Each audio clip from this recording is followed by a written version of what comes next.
All right, everybody, welcome in GC Live Night Edition. I am joined by my colleague Kendall Smith, GamecockCentral.com. Kendall, that is what you get with live video. We sat here for a few minutes. That's one of the many reasons why we're late tonight, or I'm late. You are not late. I'm late because we talked about it. First of all, I'm on the wrong side. Normally, I'm on the right. I like the host, who is Wes, and I'm the fill-in for Wes, is normally on the left. And I totally thought that you were going to say the first words on the show. And I goofed up. I thought you were going to say the first words on the Yeah. show. I'm sorry to everybody watching. I know this is very disappointing, but Wes Mitchell is on his honeymoon right now. So I'm filling in for Wes tonight on GC Live, and I'm excited about it, Chris. It's late night. I know a lot of complainers are out there saying it's 9 o'clock and it's past their bedtime.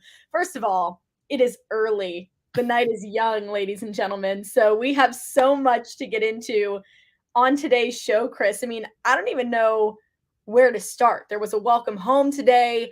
Austin Stogner declared for the transfer portal, among other Gamecocks. We haven't been on GC Live since South Carolina got their Gator Bowl assignment, since Spencer Rattler said he would be playing in the bowl game.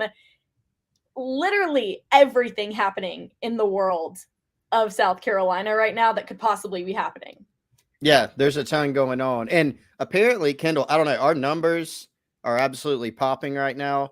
We have like almost 600 people watching right now across all platforms. So I think a few reasons for that. Number one, there is a lot going on in Gamecock country. Number two, night show, man. Night shows are fun. Appreciate you taking the time to come on and do it tonight while Wes enjoys his honeymoon. And I think this was an accident. I think I may have tricked people into thinking there's like some kind of big announcement or breaking news. I was just observing that there's a lot going on. That's really all it was.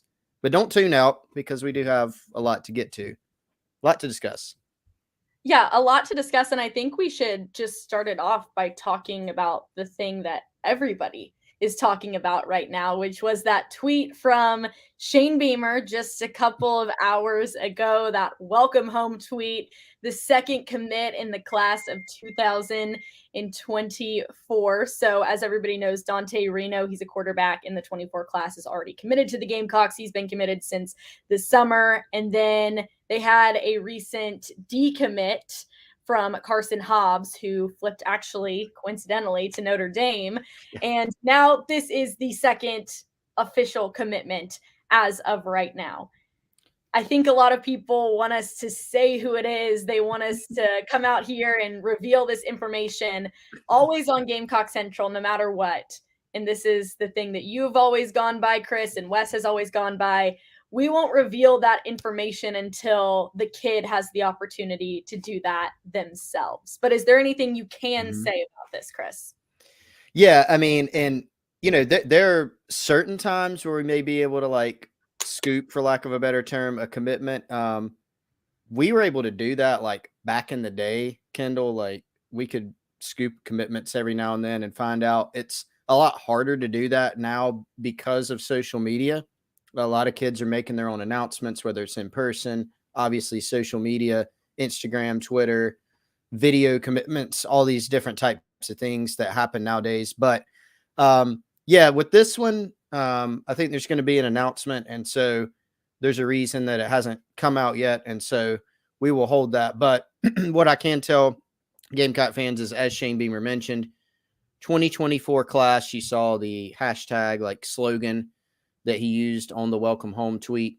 24 ever to thee. 24 ever to thee. What do you think about that? Quality. What's your rating? Really, You like really it? good. 10 out of 10. Yeah. 10 out of 10. Perfect. But it'll be one that Carolina fans really, really like. I think it'll be a name that Carolina fans are familiar with and are going to be pretty fired up about. So don't know a timeline, Kendall, to be quite honest with you, as to when this news may come out. But it'll be one that gets Gamecock fans pretty excited and kind of continues the momentum, which is what Shane Beamer alluded to. Well, lots of momentum right now for the South Carolina football program. You're going to start to see some of these commits rolling in. We've got signing day coming up for the class of 2023, that early signing period here in just over a week. I believe, what is it, December 22nd? December 20.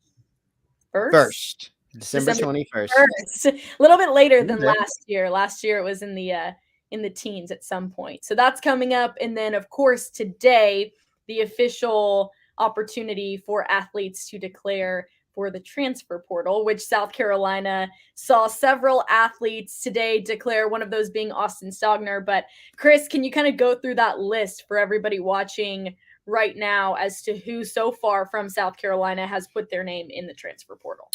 Yeah, so one, thinking back to even during the season, Kendall, excuse me, losing my voice. Thinking back to, during the season, we know that RJ Roderick, expressed his intentions to transfer from South Carolina. So that's, one. Another one, Jordan Davis, the offensive lineman, was a more recent one that expressed his intentions to enter the transfer portal. Reserve offensive lineman who had not seen a lot of playing time at South Carolina. Joey Hunter was one. Joey was a former defensive back from the 2020 class out of Georgia who had seen, some special team snaps and played in a couple games this year when South Carolina was thin at defensive back. He officially jumped in today. And then the one that I think probably surprised some people, Kendall, was Austin Stogner. Stogner did walk on senior day with the Gamecocks for the Tennessee game, but that's not the end all be all. We knew that he had another year of eligibility. But I also know that after the season, he was kind of weighing some options in terms of, leaving, looking at his NFL prospects. Would that draft grade be good enough to potentially go? And I think he's still gathering some of that feedback from what I understand. But at the end of the day, he enjoyed his time at South Carolina. But I think there's kind of a pull for Austin Stogner to go play his last year somewhere a little closer to home. It's a guy from Texas originally. He spent 3 years at Oklahoma. Was a big reason, frankly, that Spencer Rattler, that South Carolina was able to get in on Spencer Rattler, that and Shane Beamer and that trust level. And, had a good experience at South Carolina, but otherwise just, I think, wanted to get a little bit closer to home. So he's going to weigh some options there. I understand he's still weighing, some potential NFL prospects. I tend to think he probably ends up going back to the college level, though, somewhere closer to home. And I did see a lot of replies to the news that Austin Stogner would be entering the transfer portal. And it kind of started this like doom and gloom, not to quote Shane Beamer, but a little bit of a doom and gloom type of feel. People saying, oh, well, if he's leaving, then Spencer's going to leave because Spencer came since Austin told him to come here. And this is just going to start the ball rolling of people leaving left and right. First of all, it was no question that South Carolina was going to see players leave to the transfer portal. It's happening to every Power 5 school in the country. Georgia, Alabama, LSU, Auburn, every other SEC school is experiencing this as well. So South Carolina is not the only school that saw a handful of players declare for the portal the day that it was officially something they could do. Secondly, I don't think that this decision by Austin Stogner is going to play any role really in what Spencer Rattler decides to do. Yeah, totally agree. I mean, look, those guys had a relationship at Oklahoma that was pretty tight. As I mentioned earlier, and it's a great point, Kendall, Stogner was a guy. I mean, we all remember kind of the stories, right, of Stogner kind of telling Spencer, hey, like, this is the move. Check this out. Spencer obviously knew Shane Beamer from his time as an assistant in Oklahoma, and that kind of helps. So assist to Austin Stogner, right? But no, I mean, Spencer Rattler and Stogner, they're going to make their own decisions. And this isn't indicative of something falling apart, right? The end of the season for South Carolina has been really the complete opposite of that. There are times when a football season may go sideways for a program and, you've got kind of this mass exodus or something like that. You're not seeing that all at South Carolina. You've seen some guys who, were probably, frankly, not playing as much, right, as they probably won't at certain stages in their career. You see that all the time, very common. You see guys in the lower levels from FCS schools or maybe group of 5 schools that are going to jump in the portal to try to move up a level, down a level, any number of things. And, Austin Stogner is just someone that I think wants to get closer to home. And even though he's close with Spencer Rattler, those guys are going to make their own decisions. For Spencer, I mean, the current lean there, Kendall, is certainly for him to come back. That is the lean. Is that 100% going to happen? Is it, I don't know, is it 90% going to happen? I couldn't really quantify it, but that's kind of where things are as of today. We know that he's planning on playing the bowl game, which is a sign that, for one, he's not jumping immediately to the NFL, still gathering feedback. I think there's going to be still some important conversations to have there as he gathers that feedback and talks to Shane Beamer and talks to advisors around him. But everything that we've heard actually points to, Spencer Rattler not leaving the University of South Carolina, certainly not for a transfer.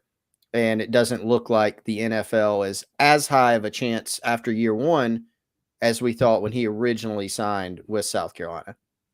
Yeah, it's definitely going to be interesting to see the way that plays out. But Spencer coming back for the bowl game, playing in the Gator Bowl with the Gamecocks, that's a very good indication for South Carolina, you would obviously think. So that news was actually broke by you on Saturday. And huge for South Carolina to have a guy like Spencer playing that game. We haven't talked really much about the Gator Bowl yet. We will get into that, but I am seeing a lot of questions about the OC, and I think that really plays into Spencer as well, because obviously that's something that would affect Spencer Rattler if he chose to stay at South Carolina. Some questions about Dan Mullen. You already cleared this up yesterday, but let's just clear it up again here on GC Live so that everybody knows what's going on with Dan Mullen in the OC search at South Carolina. Yeah, I think really took on a life of its own, Kendall, which, happens nowadays in this social media era. It's really fascinating. Look, Dan Mullen, I think there are a few reasons it happened. And one thing I don't know, Kendall, to be quite honest with you, is have there been some conversations at some point between Shane Beamer and Dan Mullen, not just in general, because those two are actually close friends. They vacationed together. Dan Mullen was actually in Columbia a couple times, once in the preseason, one during the season. That's something we reported last night because he's a network analyst now. He's working for ESPN. He's not coaching this year. So not atypical for analysts to go visit, but the families, the Mullins, the Beamers, they are friends, and they both have lake houses. The families do in Georgia, so they vacation together during the summer. So there are some conversations there, just naturally. Were there ever any conversations about, hey, Dan, wouldn't it be cool if you came here and just called plays and had some fun? Maybe, I don't know.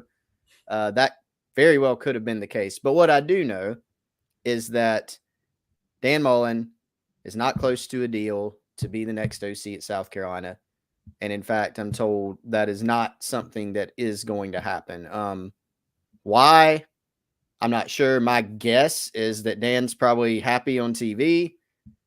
He's been a very successful, high-level Power 5 head coach. He may just want to do that. He may want to take some more time off, look for his next head coaching job. I don't know. I just know that maybe a little short on details, but I just know that I'm pretty confident, or I'm very confident, that he's not going to be the next OC. So that brings the next question up then. If Dan Mullen is not in the mix to be the offensive coordinator at South Carolina, then who is in the mix? Because people are throwing names out left and right. When you have a search like this, like you said, there are going to be situations where names just take on a life of their own. I've heard Kendall Briles a lot of people mentioning Garrett Riley at TCU, who is the younger brother of Lincoln Riley, who Shane Beamer used to coach with at Oklahoma. Lots and lots of names out there, and you've been doing a little bit of a hot board for South Carolina's OC search over on Gamecock Central. Shameless plug. So Chris has been killing it with that. But if you could just give, a few names that might be in the mix there, someone that South Carolina should consider. Yeah, I think the two that you led off with are guys that, to some degree, have been in the conversation / in the mix at times. Shane Beamer, if there's something we know about him, he is pretty skilled at keeping things quiet on the coaching search front. There is some information that will come out, but he does a good job with that. And so I very much get the sense, Kendall, that this thing, we might log off here tonight from this show and there's a hire tomorrow. But it doesn't look like it right now. It doesn't look like anything's imminent. And I think while Shane Beamer is aware of all the different recruiting timelines, it doesn't seem like he's tied himself down. I think he wants to go get the right candidate. So to your point, or to your question, with Riley, there's a natural tie-in. Garrett Riley was also someone that Shane Beamer spoke with back in December of 2020 or January 2021 about joining his initial staff at South Carolina. And at that time, it did not work out.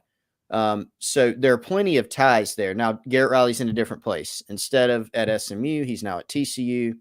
They are the third ranked team in the college football playoff rankings. They're ticketed for a playoff appearance. Garrett Riley's next progression may be head coach. So he could very well still be in the mix. I tend to think it's probably a longer shot for a few reasons. Briles is someone that's still been, put in the mix. A lot of others that we've just kind of heard associated with the search, and that can mean a wide variety of things. It can mean anything from they may get an interview to there may be a conversation to Shane Beamer did some research on them. I mean, like a lot of different things, right? So there have been a few different names. Joey Lynch at Vanderbilt, who has ties with Pete Limbo. Pete Limbo hired him at Ball State. Liam Cohen, the former Kentucky offensive coordinator, now with the LA Rams, is someone that I heard will at least have some research done. I think maybe a longer shot there too. Major Applewhite, who's the offensive coordinator at South Alabama. There's some others in the mix. I mean, we're trying to update the hot board as much as possible, trying to roll out updates as much as possible, but I don't know what direction this one's going. I mean, I'll be completely honest. I can't really identify a front runner right now. It could be that Beamer comes out of left field with the hire. That's kind of what happened with Clayton White, a defensive coordinator, like just kind of came out of nowhere, kept it really quiet. So it'll be fascinating. That's certainly not, y'all don't log off and tweet out those 5 names and say that I said one of those 5 is going to definitely be the hire. Don't yell at me or tweet at Shane Beamer saying, why is that your list? It's not the full list by any means. Whenever a hire is made, I will not have any idea who the full list was, but just a few names to kind of chew on.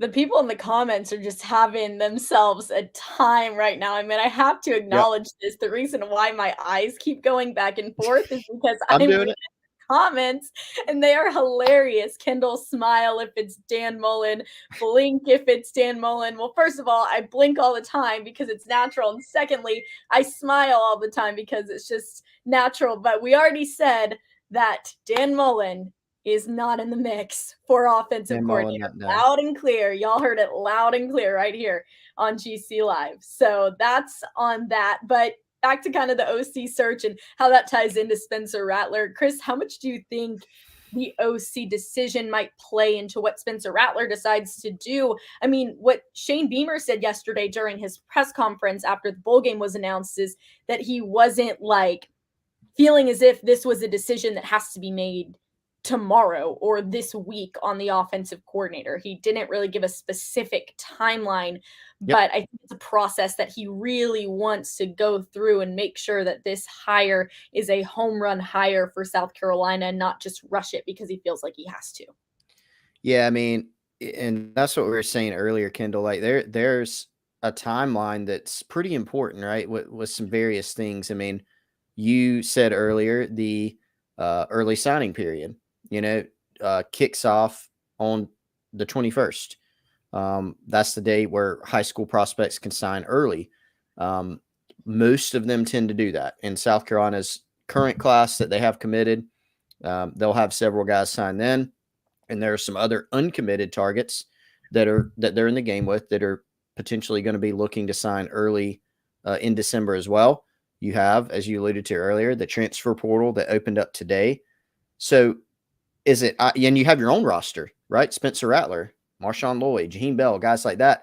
So obviously you would like to be in a position where you have a guy and that guy can start recruiting if at all possible. But sometimes you can't rush that process. Conference championship weekend just ended. So maybe you have some candidates coaching in some of those various games.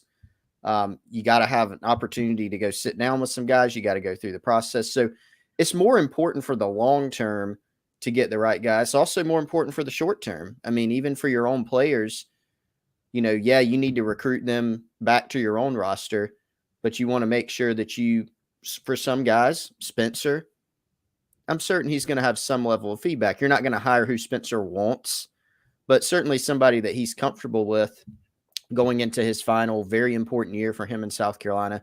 I think that's something you're going to see. Kendall, somebody mentioned, I saw in the comments, Graham Harrell too. That's another one that was on the hot board, the West Virginia offensive coordinator. Just wanted to mention that.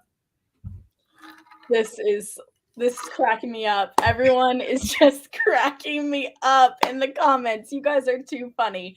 Yes, so many names out there right now, lots of speculation, lots of excitement, and there is going to be a lot of news that continues to come from the Gamecocks over this next month, whether that's about offensive coordinator, who's playing in the bowl game, who's declaring for the NFL draft, who's signing with the Gamecocks, who's committing, so on, so forth, etc. But I think, Chris, we need to talk a little bit about this bowl game because we haven't talked about it at all. And it's pretty big news for South Carolina. The Gamecocks found out yesterday that on December 30th, they will play in the Tax Slayer Gator Bowl against the Notre Dame Fighting Irish. First and foremost, Chris, your reaction when you found out about this bowl game, and then I'll tell you mine. And also comment too, everyone. Let us know. I know you're not being shy in the comments, so let us know what you were thinking when you found out about this. Yeah, so I think this was a really good scenario for South Carolina. I think it's the best possible non-Citrus Bowl scenario. So South Carolina and the Citrus Bowl, they were talking. I mean, a bunch of bowls talked to South Carolina, and really several bowls wanted South Carolina. Shane Beamer mentioned during his bowl press conference, like, it's nice to be wanted. And that wasn't just a throwaway line that they had some bowl that, I guess we'll take South Carolina. Like, they had some bowls that wanted them. The ReliaQuest wanted them. The Gator wanted them. And then the Citrus would have really liked to take South Carolina, but they were just in a position with LSU playing in the SEC title game, losing that game to Georgia, where they felt like they needed to take LSU. So the Gator Bowl gives South Carolina an opportunity to, Kendall, get back somewhere they haven't been in a while. South Carolina's played in the Outback Bowl several times in somewhat recent memory. So instead of going to Tampa and playing a Big Ten team, you get to go to Jacksonville. The other part of this is South Carolina really wanted an opportunity to match up with Notre Dame. So you're playing in a bowl that you haven't been in quite some time, and you're matching up against an opponent in Notre Dame that's going to bring TV ratings. It's a national brand. It's a cool matchup. So this is really, if they couldn't get the Citrus, what they wanted. And so I think it worked out really well. I was excited about it too. You know, the whole week I was really hoping that I would be able to go to Disney World and go to Orlando. That was just my initial thought. But obviously we kind of knew that South Carolina would end up in a Florida bowl game. It was just a matter of whether that would be in Orlando, which seems like a little bit longer of a shot, especially the way LSU's played the last couple of weeks, losing 2 games. Seemed as if they would kind of land in the Citrus Bowl, which obviously they did. And then from there, it was between Tampa and Jacksonville. This is great for South Carolina, in my opinion, because they're playing Notre Dame. And Notre Dame is a very storied program. Shane Beamer talked about it yesterday during the press conference. It's a great matchup. And a lot of actually analysts and people on television have been talking about the fact that outside of New Year's Six Bowls and the college football playoff, one of the games that they're most looking forward to watching is this Gator Bowl, because Notre Dame is ranked 21st. South Carolina is ranked 19th. You've got 2 up-and-coming coaches at Marcus Freeman and Shane Beamer. So I think it brings a lot of excitement. It's only, 4 hours from Columbia. So great opportunity for Gamecock fans to go down to Jacksonville right before New Year, so you don't have to miss New Year's Eve. You don't have to miss Christmas either. It's pretty much prime time. I'll be there. I'm excited covering it for GC, and we'll have a lot more coming on it. But I do think that it's a really great thing for South Carolina, and you see that steady progress year after year. So last year it was a big win for South Carolina to even make it to a bowl game. People expecting them to win, 3 games. They go to the Duke's Mayo Bowl. They win. Shane Beamer gets the Mayo Bath. This year, you're taking an obvious step up in the tier of bowl games. So no disrespect to the Duke's Mayo Bowl, but obviously the Gator Bowl is a little bit higher of a tier. So you're trending upwards. That's great for South Carolina. It's great for the momentum of recruiting, the program in general. So it's going to be interesting, and also interesting to see who plays in that bowl game. And I think that's something we should talk about as well. Shane Beamer said yesterday he hadn't officially heard from anybody that they wouldn't be playing in the bowl game, but Cam Smith did announce for the NFL in a post a few days ago. Beamer said he only saw that tweet but hasn't had a conversation with Cam. You would assume he probably wouldn't play, but Beamer didn't have like a definite answer on that. Yeah, so I mean, Kendall, we haven't heard this for sure, but I would assume that Cam Smith is not planning on playing in the bowl game. We don't know that for sure. Was not part of his announcement. But that's my expectation. And I think there could be others. There's some conversations. I think the way that Shane Beamer classified it is some things that they're sorting through, right? So for certain guys, first example that came to my head, Zach Pickens, right? So he has accepted an invite to the Reese's Senior Bowl. Really cool bowl, for senior NFL prospects like Zach. Pretty big honor for him. So it could be that he kind of thinks about it and says, I need to go start training for the NFL. Like that might be his path. There's some other guys that are going to have an opportunity to potentially go pro. Darius Rush is another one that has worked his way into draft eligible status. Draft eligible, not in terms of years, but just he's a guy that might see his name called. So could it be that by the time the bowl practices roll around, he says, I need to get a jump start on my career? We don't know if either of those guys have made that choice yet. They may very well be out there for the Gator Bowl. But just to give you an idea and some examples of some guys that could be out there, right? We know Spencer Rattler's playing, as we mentioned earlier. Kendall, I need to make sure I cover a couple things here. Number one, GC Live is presented, as always, by Clint Hammond of the Mortgage Network. ClintHammond.com, and his phone number is 803-771-6933. Clint is a great friend of the show. If you're on the stream, you see his smiling face there. NMLS number 71597. And also, Kendall, big shout out to our buddy Butch Gibson. He gave us a $10 tip, which was super, super generous of him for doing GC Live tonight. Thank you so much. Are you very, but so nice. Do you have the tailgating plan set, Kendall, or is it a little too early? For Jacksonville? Yeah, he wants to know. That's why he gave you $10. He wants to know where you were tailgating in Jacksonville. I don't know yet. Luckily, the game is at 3:30, which is the prime time for a game, especially in December. Agree. I have been begging for this all year long for a 3:30 game. Don't want to get up at 5 a.m. for a noon kickoff. I don't want to be there until 3 o'clock in the morning at a 7:30 kickoff. 3:30 is perfect because you get kind of that night-like vibe when it hits about halftime, because obviously it gets dark very early in December. So I don't have any plans yet, but if you guys are having tailgates, I'll come out and I will do a before the sandstorm at the tailgates, and we'll see all the Gamecocks that are in Jacksonville. Chris knows I have gone to tailgates before I've gone into work. I wasn't drinking at these tailgates, but I have gone. I have to work, so I have to be responsible. And yes, I am 22. People always ask. They're like, are you actually 21? I am. I am 22. You are. I can confirm. South Carolina. Chris can corroborate. Yes, I can corroborate. I can confirm. Let Kendall and really everybody. I mean, it's all Gamecock fans here, right? We do have sometimes, Kendall, some intrusions, as you know, into the GC Live chat. Week of the Tennessee game. We had some Tennessee people. Week of the Clemson game, had some Clemson people earlier in the season. The Clemson people come in, just one every now and then. Haven't seen them lately. They have not been in here. All Gamecock fans. So y'all let Butch Gibson, Kendall, and your fellow Gamecock fans, let them know where you are tailgating in Jacksonville if you have any plans.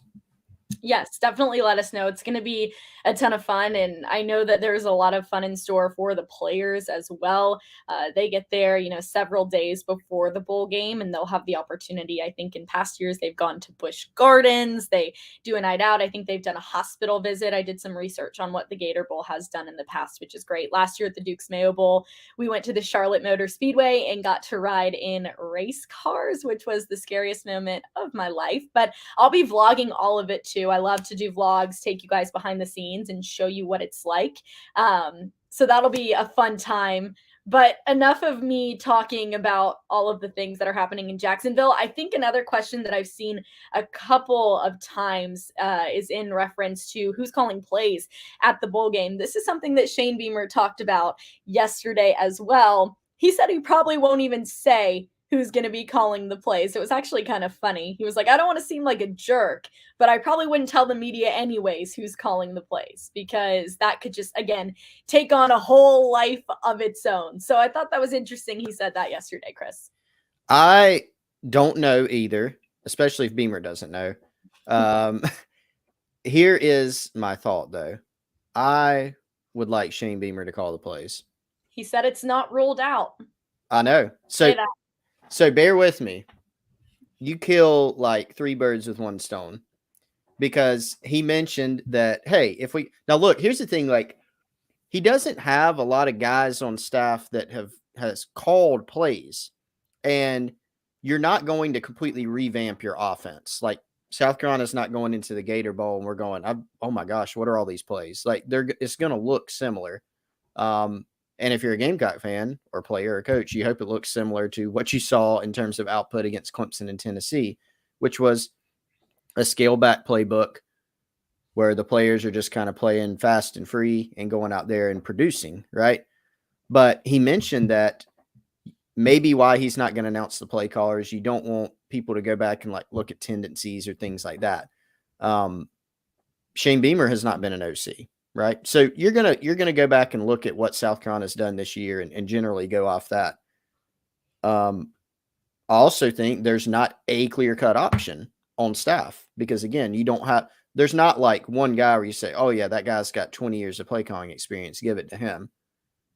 And thirdly, I think it would be really entertaining. I'd like to see Shane Beamer call plays. I'd just like to see how it goes, frankly.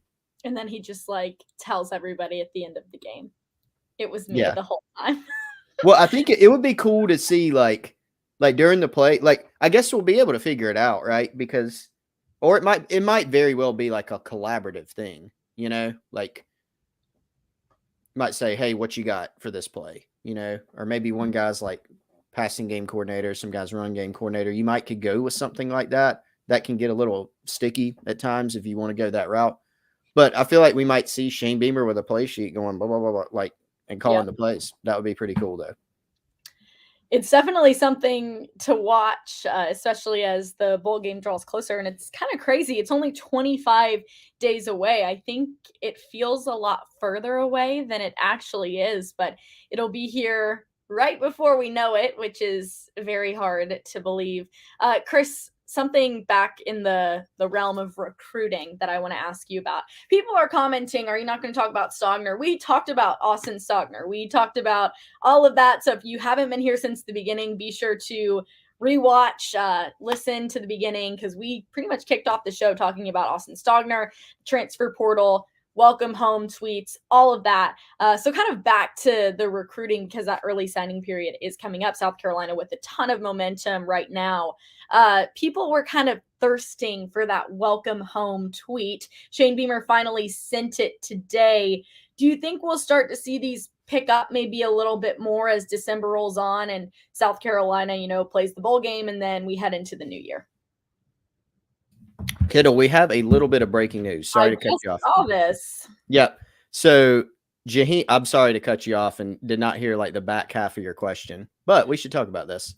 So Jaheim Bell is entering the transfer portal. Just posted I guess this is a tweet. Yep, this is on Twitter. There you go. Live look from Kendall Smith.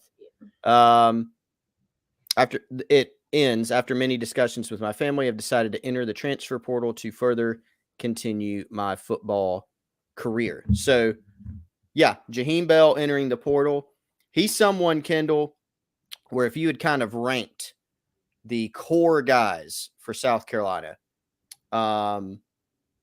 so what would those be offensively? Like your core skill guys that you're counting on for next season, that are your biggest like proven playmakers, right? Spencer Rattler would be one. Marshawn Lloyd would be one. Juice Wells is certainly one. And then you would look at Jaheim. And we know the kind of year that Jaheim Bell ended up having. He did get more touches towards the end of the year, right? But as it started out, not a lot of carries. He had, decent amount of touches in game one against Georgia State. Those fell off. It was a constant cycle during the season of fans talking about Jaheim Bell not getting enough carries, not getting enough touches, not playing enough snaps, and all those different types of things. And so, sure, that led for Jaheim Bell to some frustration this season. So, if you were to rank those guys like in order of who would you be most surprised if they entered the portal, Jaheim Bell would have been like on the back half, like not a giant surprise, right? Not something that we had heard like, hey, Jaheim Bell is definitely entering the portal. But can't say ultimately that I'm shocked by the news. Just not something that we saw coming today. What do you think? I mean, the fact that it happened right now live on GC Live is it's really, making the live what it is. It's definitely a shock to me right now, but if you told me, you were going to see Jaheim enter the transfer portal, I wouldn't necessarily be shocked. I think some people might have thought after Marcus Satterfield's departure that maybe Jaheim would stay. I know that there, definitely was some frustration there, especially in the one game, was it Missouri, where he had no touches whatsoever. So I know there was frustration there, especially kind of midway through the season with how much production Jaheim was getting. It's definitely throwing me off right now, but I think just based on what we kind of saw this season, and that kind of obvious, like some of it was on social media, the frustration. It's not something that if you told me was coming, I would have been like, I don't believe it. Like, I can't believe this is happening right now. Right. It's just kind of wild. It's happening at 9:40 on a Monday night when we're on GC Live. But I know this is definitely tough one for South Carolina. It stinks to lose Jaheim Bell if you're the Gamecocks, because he obviously is such a talented player, very versatile player. You've seen him at tight end. You've seen him at running back for South Carolina. It'll be tough for him to not play in that bowl game. And I know a lot of fans will be disappointed in this as well, because like you said, he was kind of a part of that core group of guys that you would hope to have back next season if you are South Carolina. But the good news for South Carolina, just trying to think with the glass half full, is that there are plenty of other athletes in the transfer portal right now that are looking for new homes. I'm sure South Carolina will go hard after those athletes, and I'm sure that there will be some very exciting news as to people that are going to transfer into South Carolina when all of that shakes out.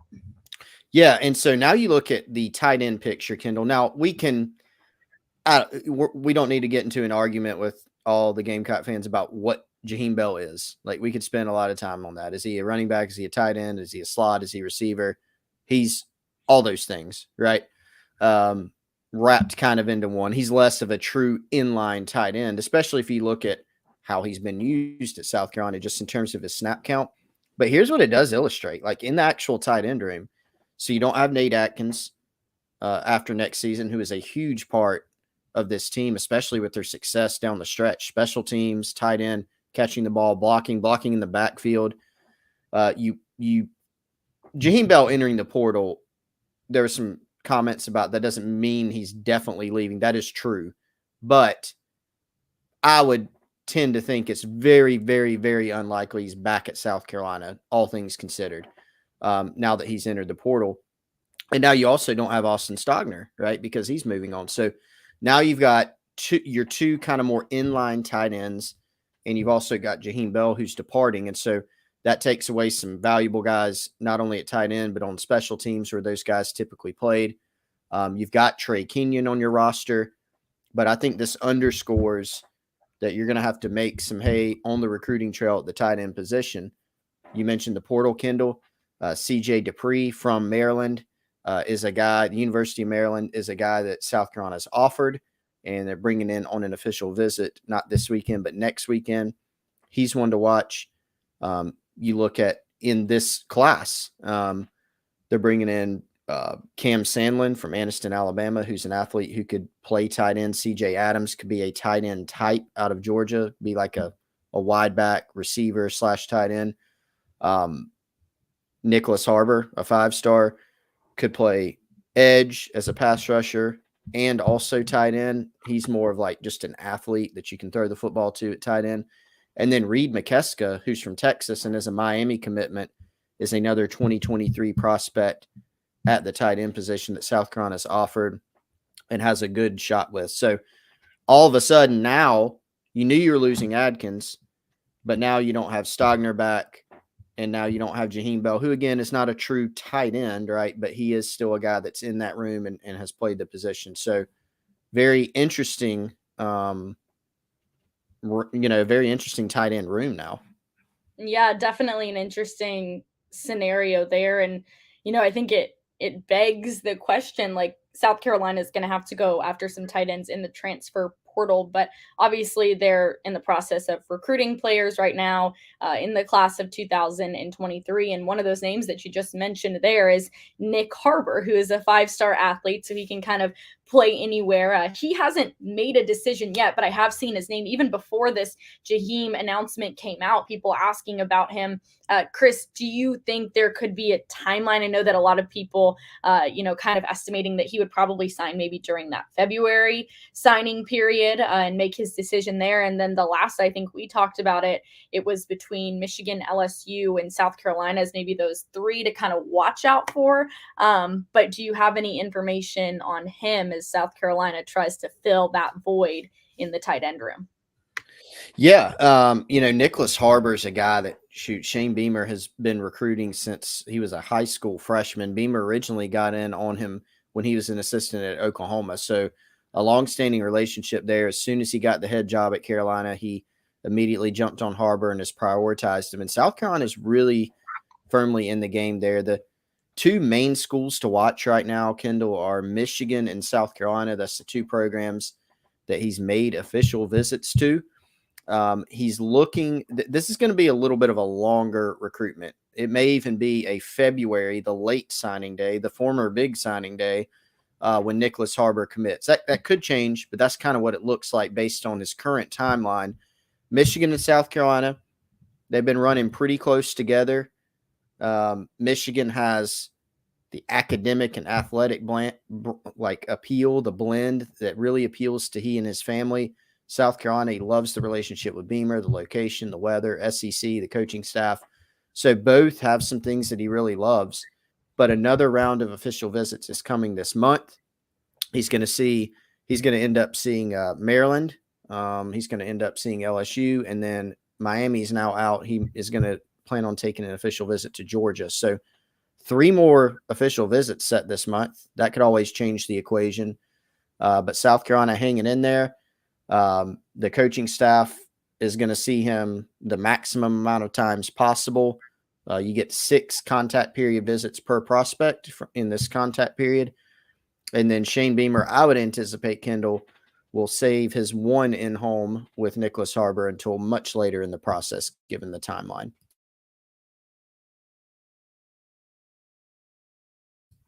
Kendall looks frozen. Kendall, are you there? Kendall's gone. Kendall, when you come back, we will put you back on the show. We'd love to have you back.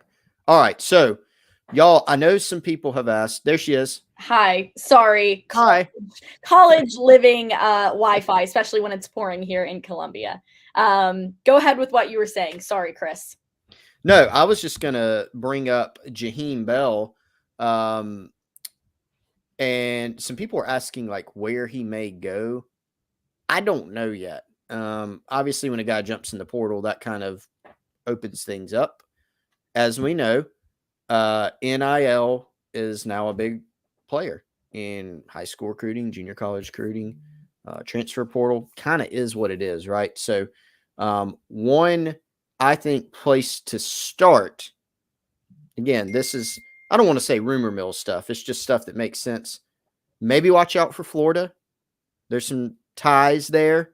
Don't know that it will be that for sure. Jaheim Bell, originally out of high school, committed to the University of Florida. So there's some carryover there. There's some familiarity there, and there's some family ties as well.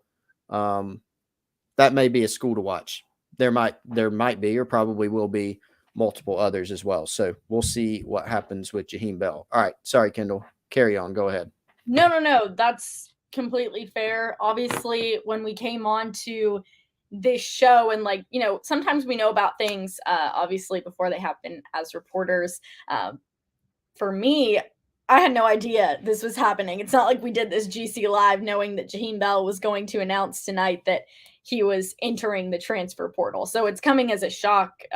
Our reactions just are pretty raw and authentic here as we see it. But just talking about Nick Harbor and kind of the decision that he'll have to make. The one other point that I did want to add to that is, yes, obviously, Michigan is in the college football playoff. Very great academic school in the Big Ten, rich history. Harbaugh's done a great job there. Something else, though, that Harbor is definitely looking at is the track and field programs, where he will attend school. He's a kid who could honestly have Olympic level talent when it comes to track and field. He is extremely gifted in that as well. So for him, it's a very different recruitment process. And I think the reason why it's taking longer is because it's a decision that's based on a lot more things than just football. So yes, Michigan is in the college football playoff and they're ranked higher than South Carolina and et cetera, et cetera, et cetera. But that isn't the only thing that Harbor is thinking about when he's making this decision. Obviously, academics as well, track and field too. So I just wanted to make that point about Nick Harbor also as we this No, is true. it's a great point. I mean, he's kind of a guy that really is going to blend. He comes from a family of, that really values academics. And so he's really considering kind of, if you put a third, and a third, track, football, and then academics. And I mean, all those things. And there are other things, of course, like the student experience, location. But he's kind of equally weighing all of those things from everything that I've heard and really even what he's told me when I've had opportunities to chat with him. Yeah, it's definitely going to be an interesting thing to see. And just as we go through this next month, so much is going to change. So much news is going to break. This isn't probably going to be the first time that we're surprised about something that happens over this next month, but that's just the world that we live in now and what the state of college football currently is. Transfer portal has changed the face of college football as we know it.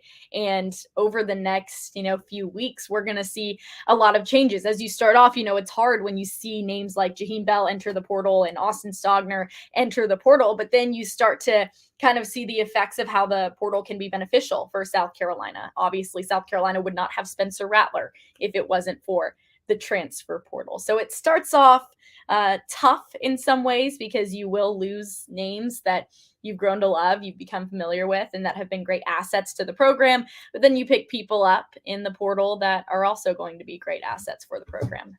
Yeah, the portal giveth, the portal taketh away. And like we've seen some of that, right? And like you made a good point. You were going to see guys from blue blood programs that have guys leave, and sometimes doesn't really make a lot of sense. Like not a guy that was dismissed from a team, but maybe a guy that's had a pretty good run, and there can be any number of reasons for that. I mean, not all transfers are created equal, and that's even more so going to remain the case with the advent of the transfer portal and the free transfer where you don't have to sit out a year. I mean, this is going to become more and more common. And Kendall, we saw, I mean, I don't know if you were following the On3 transfer wire tracker today. I could barely keep up. I think approximate figures like 30,000 kids went in today. Yeah. It was pretty nuts. So, yeah, I mean, look, South Carolina and Shane Beamer, they've navigated the transfer portal pretty well so far. They've been able to get some guys out of there that have made an impact for the program. But they are going to see now the negative side of that in some cases. It may be playing time related, maybe change of scenery related, it may be NIL related.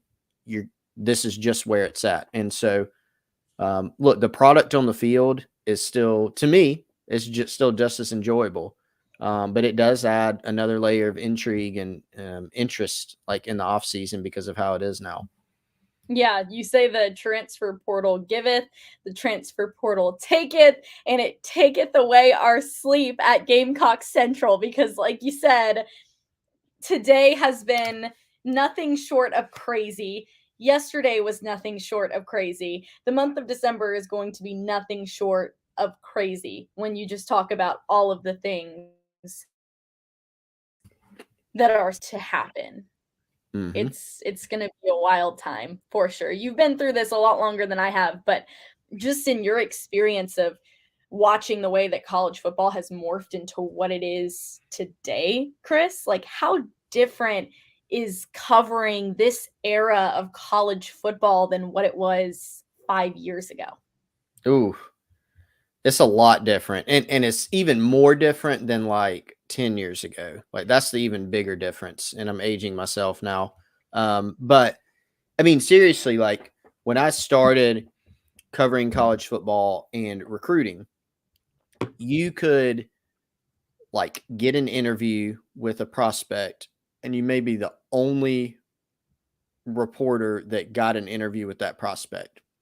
And it could be an exclusive. And he's talking about his visit and his plans. He's going to name leaders, a top 5, all these different things.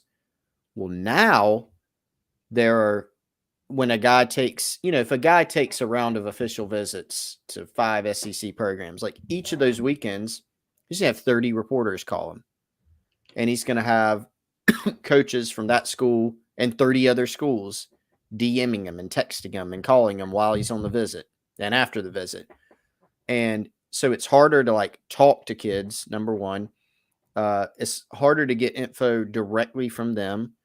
But it's also like in some ways it's made coverage a little easier, Kendall, because guys, put themselves out there a little bit more. There's more on social media that can give you opportunities to create like more easily digestible content.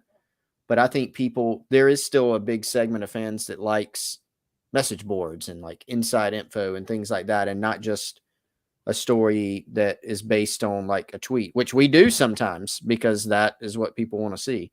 Part of it. So it's definitely changed a ton. Like it has changed a lot, much different era. And I think there's more changes coming to college football coverage. So it's been fascinating.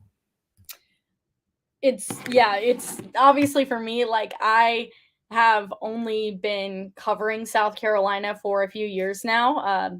I'm still a senior in college, but just to see the way that it's even transformed from when I was in high school, the first team that I covered was UNC Charlotte, and I was 16, 17 years old, covered them for a few years.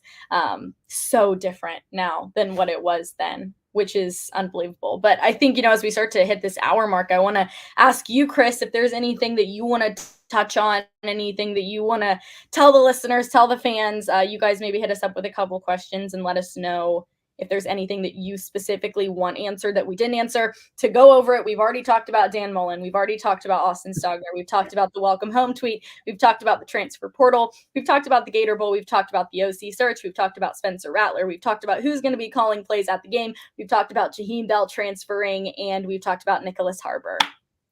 Yeah, and I guess thanks to Jaheim for doing that live during our show. I mean, he didn't join us, but I guess he did us a solid. We'll try for the exclusive. Yeah. Didn't give us an exclusive, but no problem. I do have something I do want to bring up to the people, Kendall, though. Here it is. Overcome your taxiety with Larry and the team at Liberty Tax. The brighter way to do taxes. Don't go with the big box. Go with the tax professionals with a local touch. hit them up. Multiple locations in the Columbia area, 803-462-5576. Appreciate them being part of the show. Again, if you need personal taxes done, your business taxes done, overcome your tax anxiety with our friends at Liberty Tax. So I did see something I wanted to hit on here. Multiple people asking about this. Lenore Sellers at South Florence, big 2023 remaining target for Gamecock football. Very interesting recruitment. This guy is a 2023 prospect that South Carolina staff's very familiar with. They've had him in camp. They offered him later in the process, former Virginia commitment, now committed to Syracuse. So those relationships are in place. But again, a later offer by South Carolina and now someone that they are recruiting and going all out for. Also, Kendall, a January enrollee. So the clock is kind of ticking here. But I'll tell you, he had a giant senior season. He's always been a really good player. Senior season absolutely exploded. State title for South Florence. I got so many texts this weekend. I think I got texts when we were at Wes's wedding, probably, about Lenore Sellers. He played the state title game this weekend. Got even more texts after that performance. Had some area high school coaches that were familiar with him text me saying he just made some unbelievable throws in that game. And he's a great kid too. So, South Carolina going for it. We don't know yet which direction that'll go. I think South Carolina's got a shot to flip him. Syracuse has a shot to keep him. Will the OC search play a role in that, especially with that tighter timeline? I think that would make him probably more comfortable if he knew who it was going to be. But again, Florence to Syracuse, pretty long way. Florence to Columbia, not that much of a long way. And as Brandon pointed out on YouTube, a lot of assistant coaches were on the sidelines for the state title games watching Lenore Sellers. So we don't know yet how that's going to play out. Kind of to be determined is how I would answer that. TBD is going to be the theme for the next few weeks. TBD, yes. We're going to have to tweet out #TBD because there's going to be a lot of TBD information regarding players declaring for the portal, players coming to South Carolina, committing, so on and so forth. Any other questions? We went over Spencer Rattler, whether or not, what he's kind of leaning to or what is the indication maybe on whether or not he will stay. Went over that a little bit earlier in the show. I feel like we went over all of it, Chris. We talked about everything on this show. Man, we did. We covered a lot. Like when you went through the list, I was like, well, that's it. We covered all of it. And then you had like 7 more things that you listed. So that was pretty good. And we are at almost the hour mark, which is what we generally shoot for with GC Live. We've gotten in the 15. We were coming up with new fingers. You came up with like the 15 things that we talked about. We told everybody about our good friend Clint Hammond. We told everybody about Larry from Liberty Tax and those fine folks. Lots of questions. So let's get, how about we get in a shameless plug before we end it? Where people can go. Yes, let's do a shameless plug. So if you guys want to know anything about the world of South Carolina athletics, I'm talking anything, and we're not just limiting this to football. We've got men's basketball, women's basketball, baseball, everything. We've done soccer, a whole 9 yards.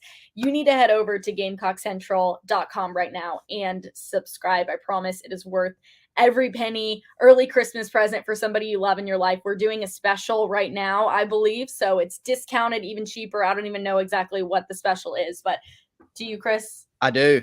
Chris, I do. I've got it. I got it. Okay. I raised my hand. The special is, and this is for new subscribers only. We love all of our loyal, longtime subscribers. Thank you so much. But we do have to give some people an opportunity to try us out who've never tried us. So $10, Kendall. $10, $1 for each of the things we discussed here tonight. Gets you access until August 31st of 2023. So what is that? I'm bad at math. That's less than a year of coverage, but a lot of coverage. Will get you all the way up until the beginning of next football season. And then I think you're probably going to want to stay on after that. Just $10 for all that coverage.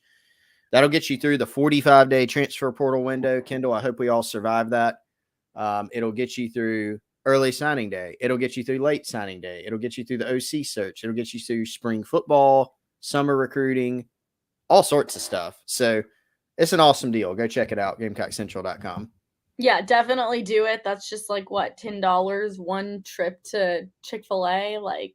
Oh yeah, 2 trips to Starbucks maybe. Yeah, like come on, 2 coffees in the morning. You guys don't need coffee. I don't drink coffee, and I probably sleep 4 or 5 hours a night. So you don't drink coffee. I forgot about that. I don't drink coffee, and we are grinding every day. But yeah, GamecockCentral.com.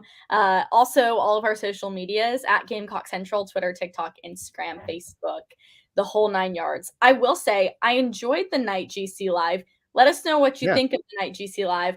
I'm kind of vibing. I have my Christmas candle going. It's like a nice vibe. I am wearing Christmas PJs and slippers. So I enjoyed the night GC Live. I know it's different though, because I have no kids to keep up with, Chris. You have No, all good. I enjoyed it too. Can't do it every night. But night edition. We'll have to do it a little more often. Honestly, Kendall, the biggest reason that we had a night edition, which was obviously very popular tonight, thanks to everyone, was because I didn't have time earlier today. Just way too busy. Wes Mitchell has left us. He's on his honeymoon. Shout out Wes. Yep. Hope you're having a great time, man. I'm not even going to joke that he's listening. He texted me during the show. So Wes Mitchell, if you are watching this on your honeymoon, get off immediately. Get off the show. This is unacceptable. You should not be. You are on island time. You should not be watching this show at all. Also, congratulations to Wes. We haven't had a GC Live since his wedding. We haven't, man. We should. That's another thing we discussed. By the way, Kendall, there was a thread on Gamecock Central about this earlier. A question, very important question. Seriously, and then we'll get out of here. Who was the best dancer at Wes's wedding? What do you think? The best dancer? Yeah. Me. I'm the only one that danced. Well, you did win the volume award for sure. For the most dancing. I will give you credit. You were definitely excellent. I hope you won't be offended. I'm going to give the award to one other person though. I know who it's gonna be. You were number 2. Who's number 1. What's that? I know who it is. Just you say it. I don't think you do. Number 1 is our buddy Chris Payne's daughter, Evie. Shout out. Yes. Did you see her? She was amazing. She was getting after. I've got to give it to her. I mean, she's number 1. Sure. I forgot about Evie. I'm so sorry. She's a future Carolina girl. Absolute star. No doubt whatsoever. I feel like I saw one more thing. I do not have a Miller Lite sign behind me. This is a Charleston painting that my brother gave me. This is not a frat house, everybody. This is not a frat house. So this is Charleston, South Carolina, right behind me. I feel like at this point we're just rambling on and on. Yeah, we're definitely rambling. Who knows what we'll talk about next? People need to get to bed. They don't care what we have to say now at 10:09 p.m. But we'll be back with more later in the week, more videos on the OC search and transfer portal. Chris is going to be in all the videos, which we're very excited about. We are, and we will try to keep Kendall also out of the transfer portal. Please don't leave, Kendall. We got to keep you around. All right, seriously, let's get out of here. This is maybe going off the rails potential. Appreciate everybody so much. Huge numbers tonight. Thank you very much for doing that. Lots going on. We'll have to do this again. Kendall, thank you for taking time to join me here on this special edition of GC Live. We will see you guys. No show scheduled for sure. It'll be more impromptu this week with Wes out and so much going on, but I'm sure we will be back at some point this week. So thanks to everyone.